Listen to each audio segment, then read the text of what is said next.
अब मैं आपको ना ये चार्ट पे समझा देता हूँ, बट सबसे बड़ी बात है कि बहुत कम आइडेंटिफाई होते हैं। तो फिलहाल अभी हमने जो देखा था कुछ टाइम पहले, तो डाबर के चार्ट में देखा था कि डाबर के चार्ट में ट्वीजर बॉटम पैटर्न ज़्यादातर देखने को मिले थे, ट्वीजर बॉटम। तो यहाँ पे मैं आपको दिखा देता हूँ डाबर का चार्ट, क्योंकि इसको आइडेंटिफाई करना काफ़ी मुश्किल है, काफ़ी कम देखने को मिलता है। तो फिलहाल हमें कुछ टाइम पहले दिखे थे, तो मैं आपको दिखा देता हूँ डाबर के चार्ट पे। ये देखिए, ये कैंडल का जो लो है वो है 369.40 का, और इसका भी लो क्या है 369.40 है। और इसके बाद दोस्तों नेक्स्ट कैंडल जो बनी थी बुलिश बनी थी, बट अभी मैं आपको सिर्फ कैंडल बता रहा हूँ, दोनों कैंडल का लो क्या एग्जैक्ट सेम है।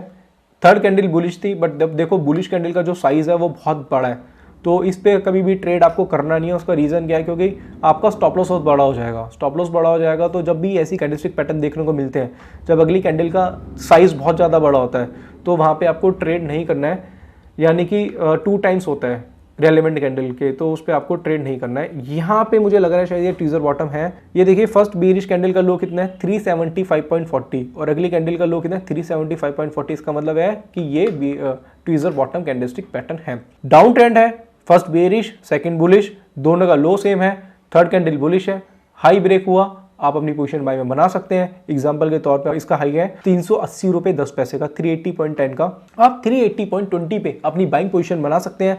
स्टॉप लॉस जो होगा आपका 375.40 का होगा, और इसके बाद जो हाई बना है वो 384.80 का बना है। यानी कि आप देखेंगे तो अगली कैंडल ने इतना हाई बना दिया है, और उसके बाद तो देखो दोस्तों ये स्टॉक कहाँ चला गया था, 390 तक चला गया था। छोटे स्टॉप लॉस से आपने बड़ा मुनाफा करा, किसकी वजह से, कैंडलस्टिक पैटर्न की वजह से, ट्वीजर बॉटम की वजह से। बट थोड़ा कम आइडेंटिफाई है तो चार्ट पे कम मिलता है। बट एक बार और इसमें दिखा था, हमने इस पर ट्रेड बनाया था, वो मैं देख लेता हूँ दोस्तों।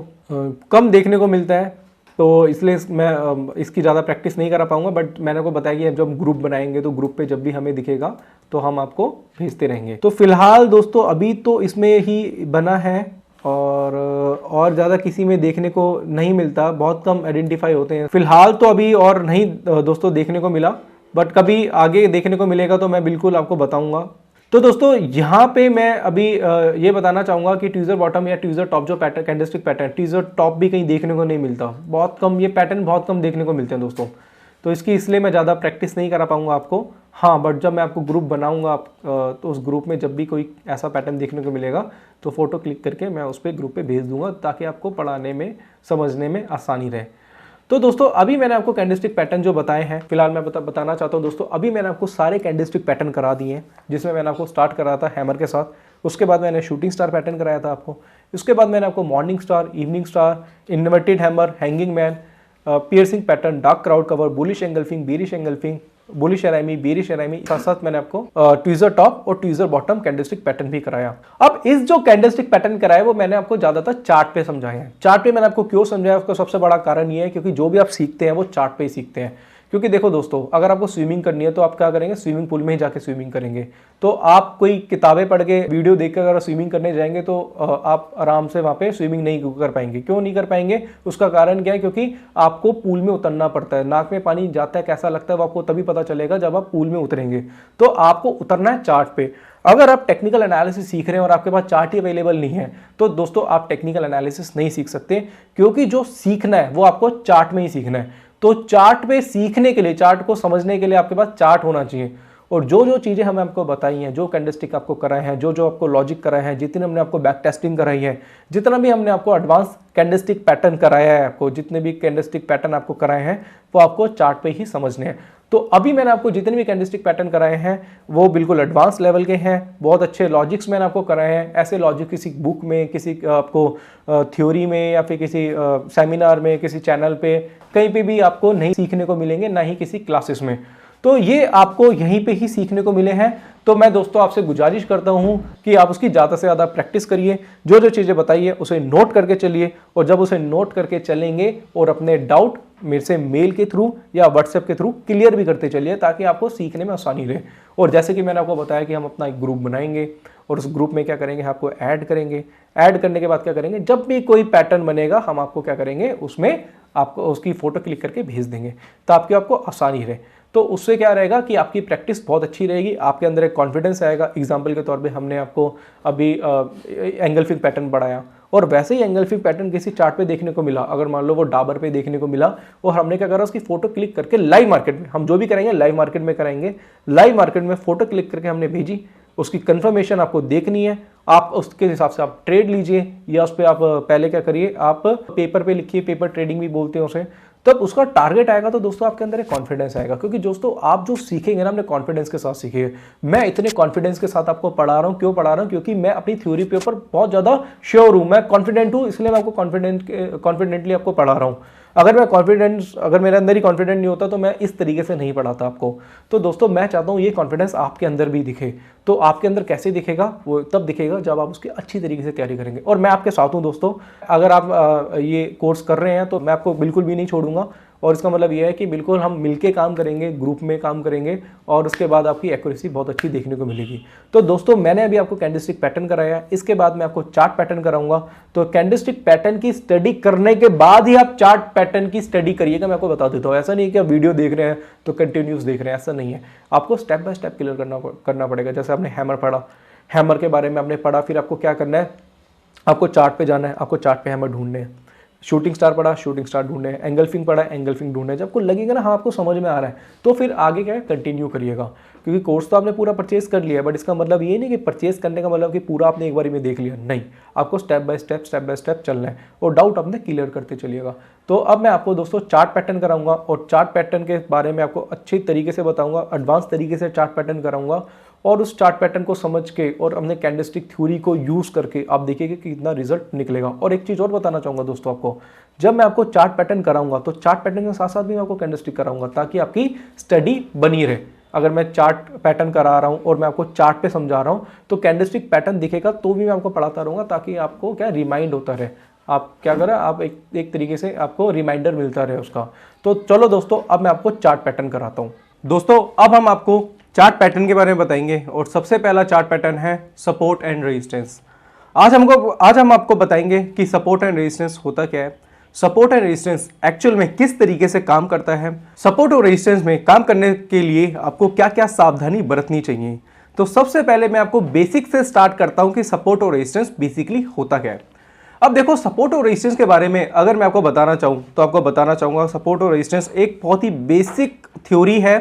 सपोर्ट और रेजिस्टेंस हर किसी को आती है। अगर मार्केट में कोई भी एक नया ट्रेडर आता है, अगर हम उसे पूछेंगे कि आपको क्या आता है, तो वो सबसे पहले बताएगा सपोर्ट और रेजिस्टेंस। क्योंकि सपोर्ट और रेजिस्टेंस की नॉलेज आपको हर जगह से मिल जाती है। अगर आप सपोर्ट और रेजिस्टेंस के बारे में अगर सीखना चाहेंगे तो वो तो मैं आपको इस कोर्स में सिखाऊंगा, बट इसके अलावा मैं आपको बताना चाहता हूं कि सपोर्ट और रेजिस्टेंस बेसिकली आपको हर जगह से मिलते रहते हैं। एग्जाम्पल के तौर पर आपका ब्रोकर है, वो भी आपको मॉर्निंग में सपोर्ट और रेजिस्टेंस देता है। पर्टिकुलर वो स्टॉक का भी हो सकता है, वो इंडेक्स का भी हो सकता है, वो कमोडिटी का भी हो सकता है। आपको चैनल्स भी सपोर्ट और रेजिस्टेंस देता है। और सपोर्ट और रेजिस्टेंस आपको कुछ एडवाइजरी कंपनीज भी होती हैं जो आपको सपोर्ट और रेजिस्टेंस प्रोवाइड करती हैं। यानी कि आपको हर लेवल पे कहीं ना कहीं से सपोर्ट और रेजिस्टेंस मिल रहे होते हैं। अब कंफ्यूजन वाली बात यह है कि सपोर्ट और रेजिस्टेंस आपको पता है, सपोर्ट और रेजिस्टेंस के बारे में आपको पता है कि बेसिकली लेवल्स कौन से होते हैं। क्योंकि मार्केट में दोस्तों आपको पता ही है, हर जगह लेवल्स की बातें हो रही होती हैं। हर आदमी आज के टाइम में लेवल्स की बातें कर रहा है कि कौन सा लेवल बढ़ सकता है, कौन से लेवल से मार्केट नीचे आ सकता है, लेवलों की बातें हो रही है। बट अगर इसके बारे में आपको रियलिटी बताना चाहूँ तो इसमें रियलिटी ये है कि सपोर्ट और रेजिस्टेंस के लेवल बहुत ज़्यादा बार फेल हो रहे हैं। उसका रीज़न क्या है मैं आपको बताता हूं। क्योंकि सपोर्ट और रेजिस्टेंस बेसिकली हर आदमी सीख रहा है। हर एक ट्रेडर को सपोर्ट और रेजिस्टेंस पता है, हर एक एनालिस्ट को सपोर्ट और रेजिस्टेंस पता है, एक डीलर भी सपोर्ट और रेजिस्टेंस की रेखाएं लाइनें खींचना जानता है। तो मैं आपको पहले बेसिक बताऊंगा सपोर्ट और रेजिस्टेंस क्या होता है, उसके बाद मैं आपको बैक टेस्टिंग कराऊंगा, चार्ट पे आपको सिखाऊंगा, और फिर आपको बताऊंगा कि सपोर्ट और रेजिस्टेंस कितनी बार काम करता है, कितनी बार सपोर्ट और रेजिस्टेंस काम नहीं करता। अगर आपको सपोर्ट और रेजिस्टेंस पे काम करना है तो आप किस तरीके से सपोर्ट और रेजिस्टेंस पे काम कर सकते हैं। तो चलो दोस्तों स्टार्ट करते हैं सपोर्ट और रेजिस्टेंस के साथ।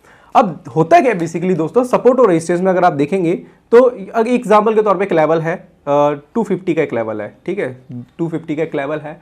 250 से स्टॉक नीचे आया और इसने लो बना दिया 240 का।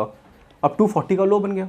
अब 240 से वापस क्या हुआ, स्टॉक एक अप ट्रेंड में रिवर्स हुआ और उसने क्या करा, 250 पे जैसे ही स्टॉक गया था वहीं पे उसने क्या करा, उसके आसपास ट्रेड कराने का स्टार्ट कर दिया। यानी कि 250 से क्या हुआ, ट्रेंड रिवर्स हुआ, बॉटम बना 240 का, और 240 के बाद क्या हो गया, स्टॉक का चला गया 250 तक चला गया। अब 250 तक चला गया तो क्या हुआ, अब आपको लगेगा कि ये तो अब बेसिकली क्या है, ये तो एक रेजिस्टेंस बन चुका है, ये एक रेजिस्टेंस है। और रेजिस्टेंस के बाद क्या हुआ, वापस से स्टॉक नीचे आया और उसने क्या करा, एक अपना सपोर्ट बना दिया जो कि क्या था 240 का था। यानी कि 240 से जहां से नीचे के लेवल पे ट्रेंड रिवर्स हुआ, 250 जहां से ऊपर से इसका ट्रेंड रिवर्स हुआ। हम टॉप को बोलेंगे रेजिस्टेंस और बॉटम को बोलेंगे हम दोस्तों सपोर्ट। अब 240 से क्या हुआ, वापस से स्टॉक वापस से ऊपर की तरफ गया और ये कहां गया दोस्तों, 250 के आसपास। और ये क्या है, एक रेजिस्टेंस है, इसको हम क्रूशियल रेजिस्टेंस भी दोस्तों कहते हैं। 250 पे वापस से स्टॉक आया और वापस से वो क्या कर रहा है, 250 यानी कि टॉप पे क्या कर रहा है, वहां पे वो ट्रेड करा रहा है। अब होता क्या है दोस्तों, इसके बारे में आपको बताना चाहूंगा कि ये टॉप का जो लेवल है ये 250 है, बॉटम बना 240 का। इसमें जो डिफरेंस है वो है 10 रुपए का, यानी कि 10 पॉइंट्स का इसमें डिफरेंस है। आप देखेंगे ना कि 250 और 240 के बीच में कितना डिफरेंस है, 10 पॉइंट्स का डिफरेंस है। अब बोला यह जाता है कि जब भी प्राइस ब्रेक करता है 250 को, तो दोनों में डिफरेंस कितना हुआ, 10 पॉइंट्स का, तो स्टॉक कितना जा सकता है, 260 तक जा सकता है। और ऐसे ही अगर ये लेवल ब्रेक हुआ, अगर ये 240 का सपोर्ट ब्रेक हुआ, तो स्टॉक कितना जा सकता है, 230 का जा सकता है। यानी कि 240 में माइनस करेंगे 10 पॉइंट्स तो 230 होगा, और अगर 250 में से 10 प्लस करते हैं तो वो कितना हो गया, 260 हो गया। यानी कि रेजिस्टेंस जब भी ब्रेक होगा तो स्टॉक ऊपर की तरफ जाता है और एक नया हाई बनाता है, जो कि डिफरेंस होता है रेजिस्टेंस और सपोर्ट के बीच में। और 240 का लेवल ब्रेक करेगा तो दोस्तों टारगेट लगाएगा वो जो 250 और 240 के बीच का डिफरेंस होता है। रेजिस्टेंस कुछ भी हो सकता है और सपोर्ट कुछ भी हो सकता है। अब दोस्तों ये तो सिंपल मेथड हुआ, ये तो हर कोई जानता है कि रेजिस्टेंस है, ब्रेक होगा तो जो सपोर्ट और रेजिस्टेंस के बीच में डिफरेंस होगा, जो फासला होगा उतना ही ऊपर का टारगेट आएगा। और सपोर्ट ब्रेक होगा तो जो फासला होगा रेजिस्टेंस और सपोर्ट के बीच में, उतने डिफरेंस का नीचे एक टारगेट आपको देखने को मिल सकता है। अब तो दोस्तों ये तो एक बहुत ही बेसिक फॉर्मूला हो गया, बहुत ही बेसिक मेथड हो गया, इस तरीके से लोग मार्केट में काम करते हैं। अब ये लाइनें खींचना हर कोई जानता है सपोर्ट और रेजिस्टेंस की, और मैं आपको इसके बारे में चार्ट में भी आपको सिखाऊंगा। ये तो एक सिंपल तरीका हो गया सपोर्ट और रेजिस्टेंस पे किस तरीके से काम किया जाता है। अब दोस्तों इसके बीच में भी ना कई बार सपोर्ट और रेजिस्टेंस देखने को मिलते हैं। एग्जांपल के तौर पे मार्केट इस तरीके से ट्रेड करा रहा है, ठीक है, और आप देखेंगे कि वापस से हमारा प्राइस आया यहाँ पे, एग्जांपल के तौर पे 245 आया, 245 से ये आ गया 235, या मैं एक एग्जांपल के हिसाब से बता रहा हूँ, 235 आ गया, 235 आया, वापस से प्राइस ऊपर की तरफ निकला और ये क्या है, इसने हाई बनाया 245 का। तो ये भी एक छोटा सा क्या होगा, ये 10 पॉइंट्स का सपोर्ट और रेजिस्टेंस हो सकता है। इसके बीच में भी ना छोटे छोटे सपोर्ट और रेजिस्टेंस आपको देखने को मिलते हैं, जो कि 5 रुपए के भी हो सकते हैं, जो 4 रुपए के भी हो सकते हैं। डिफरेंस डिपेंड करता है कि वो कितना उसमें डिफरेंस है सपोर्ट और रेजिस्टेंस में। अब होता क्या है दोस्तों, सपोर्ट और रेजिस्टेंस छोटे भी बनते हैं, 10 रुपए का भी बनता है, 20 रुपए का भी बनता है, 40 रुपए का भी बनता है, 100 रुपए का भी बन सकता है। उसको बीच में भी छोटे छोटे सपोर्ट और रेजिस्टेंस बनते हैं। अब होता क्या है दोस्तों, इसके बारे में अगर मैं बताना चाहूं तो बेसिकली अगर रेजिस्टेंस ब्रेक होता है तो यहां से प्राइस ऊपर जा सकता है, और सपोर्ट ब्रेक होता है, ये सपोर्ट है, ये ब्रेक हुआ तो यहां से प्राइस नीचे आ सकता है। सपोर्ट ब्रेक होता है तो प्राइस नीचे की तरफ आता है, और रेजिस्टेंस ब्रेक होता है तो प्राइस ऊपर की तरफ जाता है। अब दोस्तों ये तो एक सिंपल तरीका हुआ जो सब लोग कर रहे हैं, ये तो एक बेसिक तरीका है जिस तरीके से काम हो रहा है। मगर इसके बारे में कुछ और चीजें बताना चाहूंगा दोस्तों मैं आपको। अब देखिए पहले क्या बोला जाता था, पहले ये बोला जाता है कि जब भी प्राइस रेजिस्टेंस को ब्रेक करता है तो वहां पे आप अपनी बाइंग बना सकते हैं। यहाँ पे जैसे है बाइंग यहाँ पे बनाइए आप अपनी, जब भी प्राइस ब्रेक करता है। तो इसमें कुछ बातें मैं आपको बताना चाहता हूँ कि सबसे पहले जो बोला गया था वो ये बोला गया था कि जब भी प्राइस, यानी कि प्राइस है, जब भी भाव को ब्रेक करता है, यानी कि 250 को जैसे ही ब्रेक हुआ, प्राइस ने ब्रेक करा, आप अपनी पोजीशन बाय में बना सकते हैं। आप बेसिकली क्या करते हैं, रेजिस्टेंस पे अपनी पोजीशन बाय में बनाते हैं और सपोर्ट पे आप क्या करते हैं, अपनी पोजीशन सेल में बनाते हैं, ठीक है। अब जब भी प्राइस ब्रेक करता है रेजिस्टेंस को तो आप अपनी पोजीशन क्या बनाइए, बाय में बनाइए। दूसरा ये बोला गया कि जब भी प्राइस के साथ साथ क्या ये कंसोलिडेट भी करे, यानी कि रुके मार्केट, जब भी मार्केट कंसोलिडेट करे, किसके ऊपर कंसोलिडेट करे, प्राइस के ऊपर, यानी कि 250, 252, 253 के ऊपर ये कुछ देर काम कराए। बेसिकली अगर आप कैंडलस्टिक के हिसाब से देखा जाए तो अगर आप 30 मिनट्स पे काम कर रहे हैं तो आप देखेंगे 2-3 कैंडल बननी चाहिए 250 रुपये के ऊपर, यानी कि 1 घंटा 1.5 घंटा मार्केट रुकना चाहिए, तब अपनी पोजीशन बाय में बना सकते हैं। देखिए दोस्तों कंसोलिडेट जब करे, कंसोलिडेट के ऊपर अपनी पोजीशन बाय में बना सकते हैं, ठीक है। तीसरा इसमें बोला गया कि जब भी वॉल्यूम के साथ ब्रेक करे, वॉल्यूम, आप देखिए वॉल्यूम, जैसे ही वॉल्यूम ब्रेक करता है, यानी कि अब देखते हैं वॉल्यूम की कैंडल कौन सी होती है, मोरूबुजू कैंडल, यानी कि एक बड़ी लॉन्ग कैंडल बनती है, यानी कि 250 को जो काटने वाली कैंडल है वो बड़ी कैंडल होनी चाहिए, जिसमें बॉडी ऊपर, जिसमें बॉडी बड़ी और शैडो कम होती है, यानी कि बड़ी वॉल्यूम के साथ। और वॉल्यूम के बारे में दोस्तों मैंने आपको बताया हुआ है, होता क्या वॉल्यूम, और वॉल्यूम की कैंडल भी कौन सी होती है वो भी मैंने आपको बताया हुआ दोस्तों, जिसको मारुबुजु कैंडल कहते हैं। जब भी कैंडल बड़ी बुलिश कैंडल या बड़ी बेरिश कैंडल सपोर्ट को ब्रेक करे या रेजिस्टेंस को ब्रेक करे, आप अपनी पोजीशन बाय या सेल में बना सकते हैं। फिर बोला गया कि क्लोजिंग हो। देखो अब क्या होता है कि ना ये सारी चीज़ें फेल होने लगी थी। कई बार क्या होता है कि प्राइस रेजिस्टेंस से सपोर्ट को ब्रेक कर रहा था, तो क्या हो रहा था, रेजिस्टेंस सपोर्ट को ब्रेक कर रहा था, वो फेल होने लगे थे। ये पैटर्न्स पहले बहुत चलते थे दोस्तों, 2010 के आसपास ये पैटर्न काम करते थे। उससे पहले 11 के आसपास हुआ क्या, बहुत सारे ऐसे लोग थे जो टेक्निकल सीखने लगे, लेवल्स के लोगों को नॉलेज ज़्यादा होने लगी थी। पहले इंस्टीट्यूशंस भी इतने ज़्यादा हुआ नहीं करते थे, फिर इंस्टीट्यूशन में बढ़े, फिर यूट्यूब भी आया, फिर यूट्यूब पे भी लोगों को नॉलेज मिलने लगी, तो रेजिस्टेंस सपोर्ट के बारे में हर कोई जानने लगा। तो हुआ क्या कि पहले तो बोला जाता कि प्राइस ब्रेक करे, वो फेल होने लगे। फिर बोला गया कंसोलिडेट करे, रुके मार्केट, वो भी फेल होने लगा। फिर बोले वॉल्यूम के साथ ब्रेक होने लगे, वो भी चीज़ें फेल होने लगी बाद में टाइम पे। फिर बोला गया कि क्लोजिंग हो, यानी कि 330 की जो क्लोजिंग होती है वो 250 के ऊपर या 240 के नीचे होनी चाहिए। ये दोस्तों मैं आपको एक एग्जांपल बता रहा हूँ। ये चारों चीज़ें हुई, ये दोस्तों नोट भी करते रहो अपने साथ साथ। ये जो मैंने आपको बताया सपोर्ट रेजिस्टेंस क्या होता है, ये भी अपने नोट पैड पे आप नोट करते रहो। इसके साथ साथ प्राइस कंसोलिडेट का मतलब है कि रुके मार्केट कुछ देर के लिए, 1 घंटा, 1.5 घंटा, 2 घंटा भी हो सकता है। तीसरा बोला गया कि वॉल्यूम के साथ ब्रेक करें। फिर चौथा बोला गया क्लोजिंग हो, क्लोजिंग जो कि 330 की क्लोजिंग रेजिस्टेंस के ऊपर हो या सपोर्ट के नीचे हो, तो आप अपनी पोजीशन दोस्तों क्या कर सकते हो, बाय या सेल में बना सकते हो। यहाँ तक अगर आपको कोई भी डाउट हो दोस्तों, तो आप मुझे व्हाट्सएप या फिर मेल के थ्रू मेरे से अपनी क्वेरी पूछ सकते हैं। आप इसको नोट करिएगा। अब ये तो बेसिक चीज़ें हैं। अब इसके बारे में एक चीज़ और बताना चाहता हूँ दोस्तों। कई बार क्या होता है कि रेजिस्टेंस और सपोर्ट की नॉलेज लोगों को होती है, सपोर्ट की भी नॉलेज है लोगों को, रेजिस्टेंस की नॉलेज है लोगों को। अब मैं आपको एग्जांपल दूं कि आपने देखा कि निफ्टी है 10,500 पे ट्रेड करा रही थी, आज वो 10,000 आ चुकी है, वापस से 10,500 जा चुकी है, यानी कि 10,500 का रेट 10,000 तक आया। 10,000 के बाद वो वापस से बढ़ के क्या हुआ, 10,500 तक चला गया। अब बोला गया कि अगर 10,500 का लेवल ब्रेक होगा, अब आपने देख लिया ना, लेवल आपके दिमाग में आ गया, आपने चार्ट नहीं देखा, आपको पता चला गया 10,500, 10,000, 10,500 फिर आ चुका है, रेजिस्टेंस बन चुका है। अगर ये ब्रेक होगा तो कितना जाएगा, 11,000 जा सकता है। अब ये चीज आपको समझ में आई दोस्तों, 11,000 क्या जा सकता है। अब इसके लिए आपने चार्ट नहीं देखा, चार्ट आपके दिमाग में ही बन गया, क्योंकि ये इतनी सिंपल चीजें होती है सपोर्ट और रेजिस्टेंस कि बहुत इजीली किसी को भी, बिगनर को भी समझ में आ जाती है। कैंडलस्टिक अगर आपने सीखी, अब मैंने कैंडलस्टिक की जो आपको बताया था कैंडलस्टिक के बारे में, तो आपको थोड़ा डिफिकल्टीज हुई थी उसमें कि कंफ्यूजिंग है, प्रैक्टिस बहुत मांगती है, बट ये चीज़ें ज़्यादा प्रैक्टिस नहीं मांगती। अब ये दोस्तों इतनी ईजी है, हर किसी को समझ में आती है, तो फेल भी उसी तरीके से होती है। अब इसकी जो फेल होने के जो चांसेस होते हैं, अगर इसकी एक्यूरेसी की बात करेंगे तो 70% तक ये फेल होती हैं, 30% तक चलती है। इसका मतलब ये नहीं है कि आपको प्रैक्टिस नहीं करनी, प्रैक्टिस करनी है, क्योंकि अभी इसके बारे में मेरे को बहुत सारी चीज़ें आपको बतानी है। अब मैं आपको दोस्तों क्या करता हूँ, चार्ट पे दिखाता हूँ।